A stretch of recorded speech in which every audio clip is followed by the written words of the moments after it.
World arthritis day पे मतलब गठिया का जो बीमारी है बिहार ने पूरे भारत में और वर्ल्ड में ये एक ऐसी बीमारी है जिस पे लोग ध्यान नहीं देते हैं और समय के साथ ये बीमारी बढ़ती है।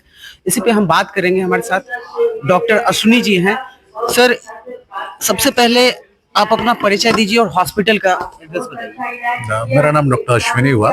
मैं एक ऑर्थोपेडिक सर्जन हूँ। मैंने जॉइंट रिप्लेसमेंट की ट्रेनिंग इंडिया और अब्रोड दोनों जगह से ली है, south Korea, Switzerland, new Delhi और ऑफ कोर्स पटना। तो मैं इस काम को पिछले 10 साल से कर रहा हूँ। और जैसे कि ये जो सेंटर है जीवनदान हॉस्पिटल, ये सगुना मोड़ से पहले आरपीएस मोड़ पे स्थित है। ये एक 100 बेड्स का कॉर्पोरेट हॉस्पिटल है और हम लोग यहाँ पर रेगुलर बेसिस पे जॉइंट रिप्लेसमेंट सर्जरीज आर्थराइटिस के लिए कर रहे हैं। डॉक्टर साहब, जो इनिशियल स्टेज में लोग कैसे पता करें कि उनके ऑर्थराइटिस के सिम्टम दिख रहे हैं? वो पेन, स्टिफनेस और मोबिलिटी कम हो जाती है, एज से रिलेटेड होता है। तो ये सब चीज़ होता है, इसके लिए अर्लीस्ट आपको डॉक्टर को रीच आउट करना चाहिए, वही सही रहता है। अवॉइड नहीं करना चाहिए, नेगलेक्ट नहीं करना चाहिए। बिल्कुल नेगलेक्ट नहीं करना चाहिए। अच्छा, मेन चीज ध्यान क्या देनी चाहिए खाने पीने में? हेल्दी लाइफस्टाइल करें, जैसे कार्बोहाइड्रेट लो डाइट लें, फैट लो डाइट लें, फाइबर्स लें, प्रोटीन लें और एक्सरसाइजेस करें। कितना पॉकेट फ्रेंडली होता है इसका इलाज? आज के डेट में जब गवर्नमेंट इतनी सारी स्कीम्स निकालती है तो उसके हिसाब से काफ़ी पॉकेट फ्रेंडली हो चुका है। मैं फिर भी अपने पेशेंट को सलाह देता हूँ कि कुछ ना कुछ इंश्योरेंस, कुछ ना कुछ गवर्नमेंट स्कीम के साथ जरूर जुड़ के रखें। जी, जी, जैसे हेल्थ इंश्योरेंस वगैरह करवा। जी, जी हाँ। ऐसे आपके जीवनदान हॉस्पिटल में अगर लोग आते हैं इसका उपचार कराते हैं, जैसे नी रिप्लेसमेंट की बात आपने की, कुल्हों का रिप्लेसमेंट का बात किया, ये कितना खर्चीला होता है? मैं फिर वही बताऊंगा, कोई कॉस्ट तो ऐसे डिफाइन करके नहीं बताया जा सकता। ये अलग अलग पर्सन में अलग अलग होता है, क्योंकि काफी वेरिएबल इसमें ब्रांड्स लगते हैं। लेकिन उसको पॉकेट फ्रेंडली बनाने का यही तरीका है कि आप इंश्योरेंसेस कराएं या फिर किसी गवर्नमेंट स्कीम के साथ जुड़ कर रहे हैं। और जो दर्शक हमारे माध्यम से देख रहे हैं, आपको सुन रहे हैं, उनसे क्या कहना चाहिएगा ऑर्थराइटिस डे पे? वेट लॉस करें, सबसे इम्पोर्टेंट। हेल्दी डाइट करें और एक्सरसाइज, 3 चीज पे फोकस करें। और अगर ये 3 चीज पे आप फोकस करेंगे तो आपको तकलीफ जेन्युइनली कम होने वाली है उम्र होने पे। कम होने वाली है। जी, thank you sir. Thank you ma'am. तो डॉक्टर साहब से मैं बात कर रहा था, आज वर्ल्ड ऑर्थराइटिस डे है। इस पे डॉक्टर साहब ने कुछ अपने संवाद बताए जो आपके स्क्रीन पे बगल में चल रहे होंगे। इसमें तरह तरह की चीज इन्होंने बताया, वो सारा आपको मैं दिखवाऊंगा। तो वीडियो में लास्ट तक बने रहिएगा और अपने विचार हमारे साथ साझा करते रहिएगा, बने रहे। इलाज जो होता है वो कई तरीकों से संभव है, जिसके बारे में लोगों के बीच जागरूकता भी पैदा करें। तो हम बहुत थैंकफुल हैं कि सब लोग आप लोग अपने कीमती समय निकाल के अपने दिनचर्या से आए यहाँ पर इस प्रोग्राम में बैठे हैं। बहुत खुशी हो रही है मुझे इस बात को। तो आज इस टॉपिक पे मैं छोटा सा प्रेजेंटेशन देना चाहेंगे, जिससे कुछ इन्फॉर्मेशन आप लोग के साथ शेयर कर सकें और रिजल्ट्स को भी शेयर कर सकें। करते हैं कि हमारी क्या संपत्ति है जिसको हम लोग को लगता है कि बड़ा कीमती संपत्ति है हमारे पास। तो आप मान के चलिए कि आपकी क्या संपत्ति है जिसके लिए आप सबसे ज्यादा आप चाहते हैं या उसको लेकर परेशान करते हैं। तो क्या जमीन, पैसा, ज्वेलरी, यही गाड़ियां हैं, ये सब कुछ होती हैं। मेरे समझ में इसके बियॉन्ड भी कुछ होता है। क्या जोड़, स्वास्थ्य, जॉइंट्स, यही सबसे बड़ी संपत्ति है। मैं ऑर्थोपेडिक सर्जन हूँ, तो शायद मुझे लगता हो कि हाँ भाई, जॉइंट रिप्लेसमेंट या जॉइंट्स किसी का अच्छा रहे तो सब कुछ अच्छा रहेगा, लेकिन ये भी सही नहीं है। मैंने रियलाइज किया कि जो टाइम होता है वही सबसे कीमती संपत्ति है। हर एक आदमी का समय बहुत कीमती है, खास करके ऐसा समय जो लोग खुशी के साथ अपने परिवार के साथ समय बिताते हैं, जो अपने लाइफ को एंजॉय करते हैं। क्योंकि जो हमारे जीवन में जो समय मिलता है हड्डी के सतह पर कवर करके रखता है। ये कार्टिलेज का स्मूथ यानी चिकना होना, सॉफ्ट होना बहुत जरूरी होता है एक नॉर्मल फंक्शन के लिए। जो हिप या नी या कोई भी हमारे शरीर का कोई भी जोड़ तभी काम करेगा अगर ये जो कार्टिलेज है ये एकदम स्मूथ क्रिस्टल्स हो। तो आर्थराइटिस में इसी कार्टिलेज का डैमेज होता है। ये जब हेल्दी नहीं है, अगर इसमें डैमेज होना शुरू होता है तो सबसे पहले हमारी हड्डियां जो होती हैं उसके कोने में हड्डियां पड़ने लगती हैं, जिसको ऑस्टियोफाइट्स बोला जाता है। ये एक्सरे में हम लोग जब कराते हैं तो बड़ा क्लियर दिखता है। साथ ही साथ जो कार्टिलेज है उसमें क्रैक्स आने लगता है। ये देखेंगे, ये देखेंगे, ये देखेंगे, और ये सारा क्रैक्स जो होता है ये पेनफुल होता है, दर्द कराता है। ये जब आपस में हड्डियां चलती हैं, मूव करती हैं, तो it all causes pain, stiffness होने लगता है। और यही आर्थराइटिस जब काफी समय से बढ़ जाता है तो इट बिकम्स चीपियर। तो इसमें पूरा का पूरा कार्टिलेज ही हड्डी के सतह से हट जाता है। और अभी इस कंडीशन में क्या होता है कि बोन ऑन बोन आर्टिकुलेशन में, यानी ये हड्डी और ये हड्डी आपस में रगड़ा रही है और दर्द कर रही है, जिसके कारण लोगों को ग्रेटिंग सेंसेशन यानी लगेगा कि कुछ घुटना में आपस में रगड़ हो रहा है, कुछ आवाज कर रहा है, उस तरह का फीलिंग होने लगता है। यही एक आर्थराइटिस का पैथोजेनेसिस होता है कि क्यों हो रहा है। इसको कई प्रकार के होते हैं। आप ऐसे थ्योरेटिकली देखेंगे तो मोर देन 50 टाइप्स के, 50 से भी ज़्यादा तरह के आर्थराइटिस होते हैं।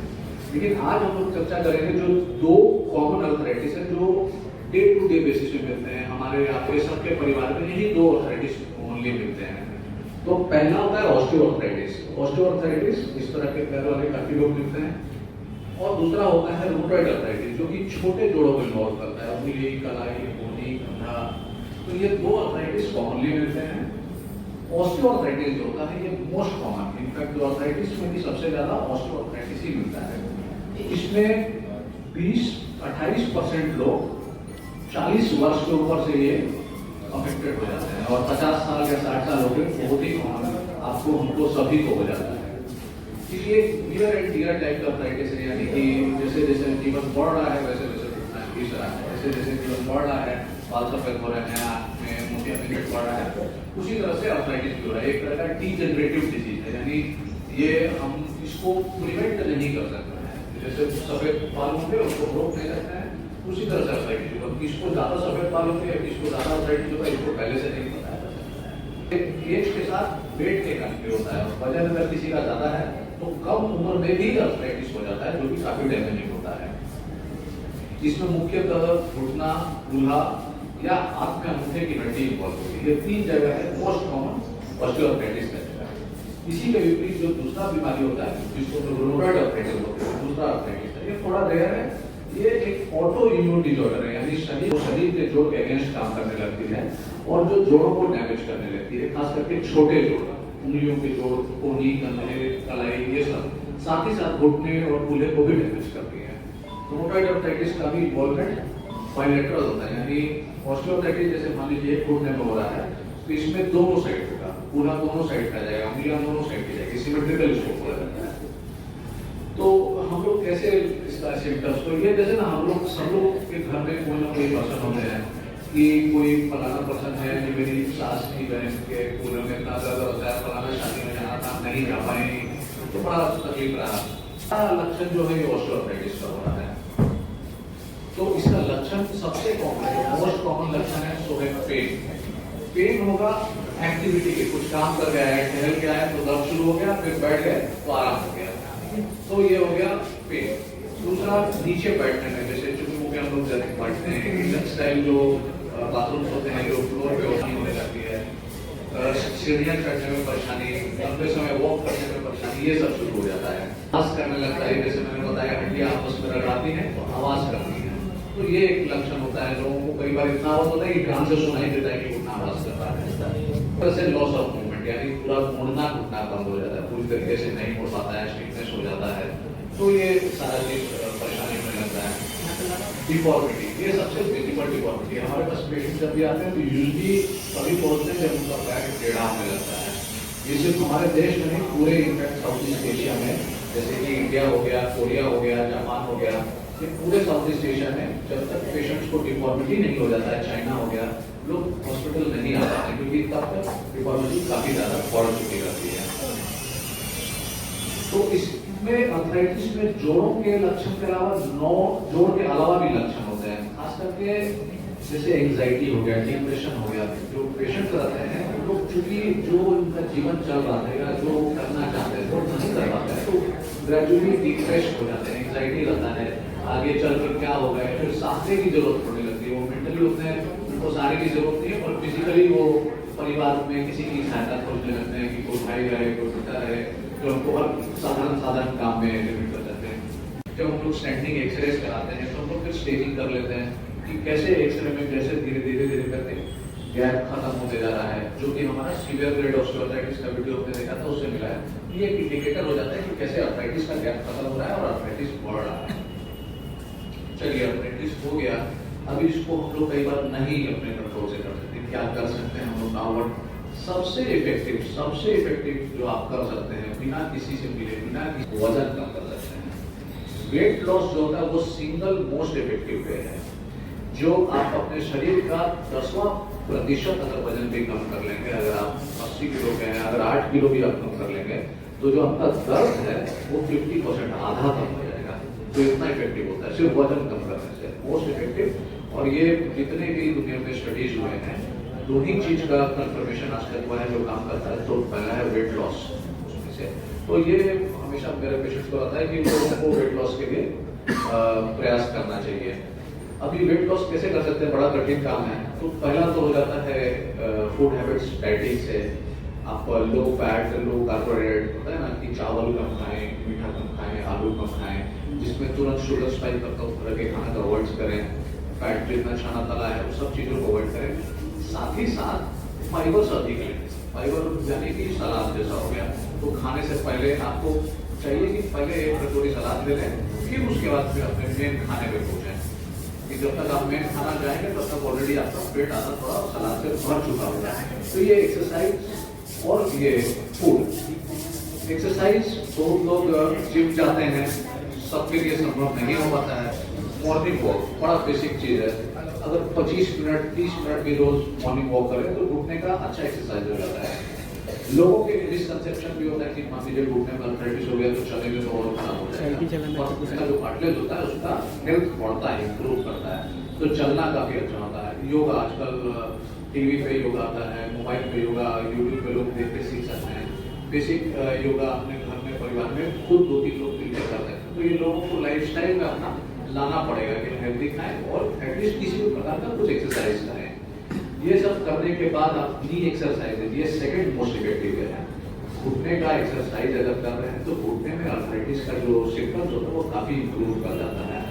घुटने का एक्सरसाइज आपको कोई भी फिजियोथेरेपिस्ट, फिजिकल थेरेपिस्ट या खुद भी आप यूट्यूब पे या अपने परिवार वालों के साथ में बड़ा बेसिक एक्सरसाइजेस होता है, जिसमें हम लोग मेनली घुटने के अराउंड जो मसल्स होते हैं उसको स्ट्रेंथन करते हैं और उसके कारण मूवमेंट अपने घुटने का बढ़ाते हैं। इसके बाद मसाज, ये सारा कुछ काम करता है। ये जितनी बेसिक तरीके हैं ये सारा कुछ एक्चुअली इफेक्टिव है। मालिश करने से खून का बहाव बढ़ता है, जोड़ में मसल स्टिमुलेशन होता है, जिसके कारण अल्टीमेटली मूवमेंट और पेन में रिलीफ होता है। 100 में से 10 लोग 15 लोग जिन लोगों को तो भी हेल्प की जरूरत पड़ती है वो सीक आउट करते हैं। अभी हेल्प कौन कर सकता है? कोई भी डॉक्टर आपके पास का डॉक्टर हो, जनरल फिजिशियन हो, रोमाटोलॉजिस्ट हो, ऑर्थोपेडिक सर्जन हो मेरे जैसा, फिजिकल थेरेपिस्ट हो, फिजियोथेरेपिस्ट हो, कोई भी पर्सन जिसको थोड़ी जानकारी है उससे लोगों को मिलना चाहिए और आगे उसके बारे में इंफॉर्मेशन लेना चाहिए। क्या करते हैं यूजली हम लोग इनिशियल ट्रीटमेंट हम लोग मेडिसिन से शुरू करते हैं। मेडिसिन में जैसे पेन किलर्स हो गया, कोलैजन हो गया, ऐसे सारा ये कुछ दवाइयाँ हो गई जो हम लोग शुरुआती घंटे में इस्तेमाल में लाते हैं। और इनके साथ लिमिटेशन क्या है कि हम लोग इसका एक लिमिट है दवाई लेने का। हम लोग ऐसा नहीं है कि दवाई को रख के आपको जीवन भर छोड़ सकते हैं। जिस प्रकार लोग ब्लड प्रेशर या शुगर की दवाई जीवन भर खाते हैं उस तरह से ये गठिया की दवाई खाते हैं। तो ये इसका लिमिटेशन हो गया। तो जो मेडिसिन के अलावा हम लोग क्या करते हैं, आर्टिफिशियल ग्रीसिंग करते हैं। जो घुटने का जोड़ का जो ग्रीस का सूख चुका है उसमें हम लोग कुछ कंपनीज होती हैं जो आर्टिफिशियल ग्रीस बनाती हैं, तो हम लोग घुटने में उसको इंजेक्ट करते हैं। अभी ये जो ग्रीसिंग जो होता है ये कुछ महीनों तक काम करता है। किसी को 6 महीने, 8 महीने, 10 महीने, 12 महीने, डिपेंडिंग की स्टेज का प्रैक्टिस है, लेकिन ये भी इफेक्टिव रहता है। इस ग्रीसिंग के अलावा एकदम नई टेक्नोलॉजी अपने पास आई है, ये इसको स्टेम सेल्स बोला जाता है। स्टेम सेल्स जो होता है ये एक मेसेंकाइमल स्टेम सेल समझिए कि एक तरीके से कार्टिलेज जो डैमेज हो गया है उसको रीग्रो करता है, नया बनाता है। लेकिन इसका 2 लिमिटेशन है। एक तो कॉस्ट, जो कि मे भी लोग कवर भी करें अपने कई तरीकों से। दूसरा लिमिटेशन क्या है कि ये सिर्फ शुरुआती गठिया में काम करता है, स्टेज 1 या स्टेज 2।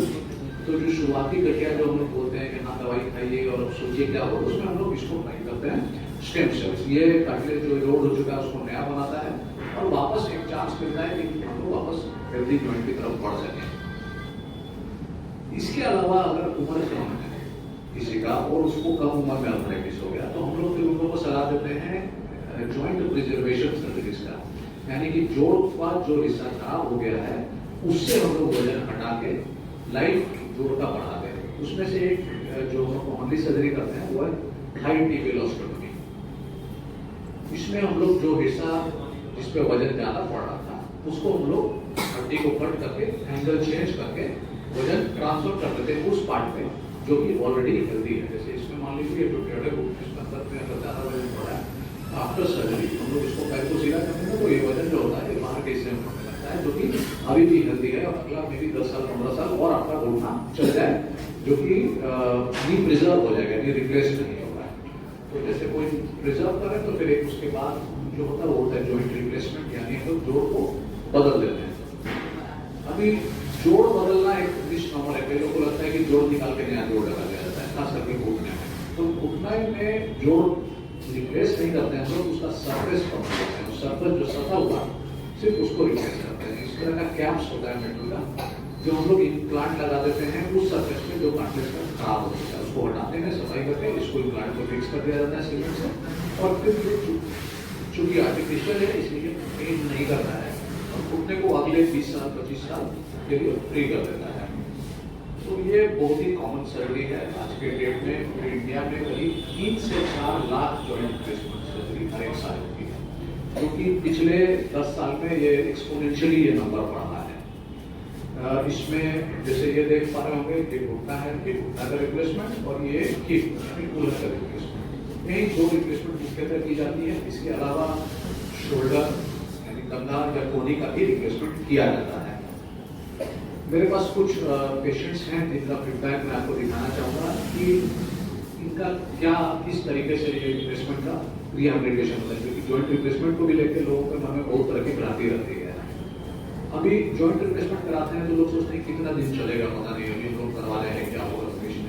तो आज के डेट में जो रजिस्ट्री डेटा है पिछले 25 सालों का, तो 20 साल तक 90% लोगों का सक्सेस रेट है और 25 साल तक 82% सक्सेस रेट है, जो कि बहुत ही अच्छा सक्सेस रेट है। और वो भी हम लोग जब बोल रहे हैं 82%, तो ये 25 साल पहले जो ऑपरेशन हुआ तो उसकी बात कर रहे हैं। अब तो टेक्नोलॉजी भी सुधार होती जा रही है और सामान जो लोग इस्तेमाल करते हैं उसमें भी बहुत इंप्रूवमेंट हो गया है। तो आज के जो रिप्लेसमेंट्स है वो कितने दिन चलेंगे इसका तो कोई लिमिट ही नहीं है, हो सकता है उससे भी ज़्यादा चल जाए। तो समय जब बीतेगा तो खुद ही भविष्य बताएगा इसको। तो मैं आपको दिखाना चाहूँगा, जैसे ये दीपाली जी हैं। दीपाली जी असम की रहने वाली हैं, स्कूल में टीचर हैं। इनके बाएं घुटने में आप देखिएगा थोड़ा टेढ़ा बना गया है, तो इनका हम लोगों ने नी रिप्लेसमेंट किया था। जब नी रिप्लेसमेंट किया तो इनको अगले दिन से हम लोग ने चलाना फिराना शुरू कर दिया, जो कि लोगों को लगता है कि लोग कब चलेंगे, कहीं बाथरूम बिस्तर पे तो नहीं करना पड़ेगा। फिर ऐसा नहीं है, नेक्स्ट डे से ही लोग चलना फिरना शुरू करते हैं। थोड़ा दर्द रहता है तो मे भी हम लोग एक दिन और एक्स्ट्रा रुक जाते हैं, लेकिन चलना फिरना शुरू करा देते हैं। अभी इनका जो चलने का तरीका ये 3 महीने पे, ये 6 मंथ्स पे और ये 1 ईयर पे 1 साल। तो 1 साल होते होते कोई ऐसे देख के बोल नहीं सकता है कि इनका घुटना आर्टिफिशियल जो है नी रिप्लेस किया होगा, ये एकदम नॉर्मल की तरफ लोग पड़ जाते हैं। इसके अलावा जैसे धनपत जी हैं, ये 73 साल के हैं, ये भी आसाम से रहते हैं। इनकी सर्जरी के पहले के चलने को इमीडिएटली सर्जरी के दूसरे दिन चलने का, ये शुरुआत में वॉकर की आवश्यकता पड़ती है, ये चल रहे हैं। 1.5 महीने में जब वापस आते हैं तो इनको वॉकर की भी आवश्यकता नहीं रही, नॉर्मल चल पा रहे हैं। 1.5 महीने में इनका मूवमेंट भी काफ़ी अच्छा सुधर चुका है। तो ये सब जो पेन जो रहता है, डिफॉर्मिटी जो टेढ़ापन था वो सब ठीक हो गया। और 1 साल होते होते आप देखिएगा ये वही जिनका हम लोगों ने घुटना बदला, विदाउट सपोर्ट चल पा रहे हैं, साइकिल चला रहे हैं, मोटरसाइकिल चला रहे हैं, एवरीथिंग कर पा रहे हैं। ये सिर्फ होता है, जैसे कि कुछ पेशेंट में हो सकता है पेरिकार्डिटिस बोलते हैं, ये बहुत हेवी होता है।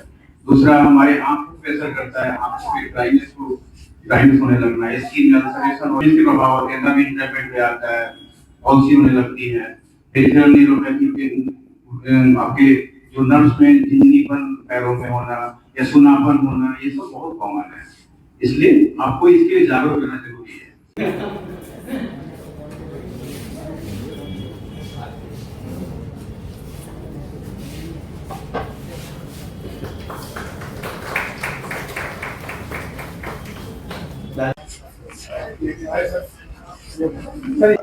जी एक मेरा बाएं घुटने का ऑपरेशन हुआ है। क्या नाम है? मेरा नाम मोहम्मद शहाबुद्दीन है, मैं मोतिहारी पूर्वी चंपारण से हूँ। अच्छा, घुटने का ऑपरेशन हुआ है। बाएं घुटने का ट्रांसप्लांट हुआ है। अच्छा अच्छा, हाँ। अब कैसे चल रहा है? अभी ठीक है, अभी बढ़िया आपके सामने चल रहे हैं। आपका भी ऑपरेशन हुआ है? ऐसे आराम है? हाँ हाँ बहुत आराम। चल पा रही है? हाँ हाँ चल रहा है। अच्छे चल पा रही है। देखिए, जीवन दान मल्टी स्पेशलिटी हॉस्पिटल जो कि आरपीएस मोड़ के पास है, यहाँ पे जिन लोगों का डॉक्टर अश्विनी गौरव ने ऑपरेशन किया था घुटने का या कुल्हे का रिप्लेसमेंट किया था, ऑर्थराइटिस डे पे आज उन सबको सम्मानित किया गया और यहाँ पे डॉक्टर साहब ने अपने चीज़ों को जितने पेशेंट हैं उनके सामने में रखा और बताया ऑर्थराइटिस के बारे में।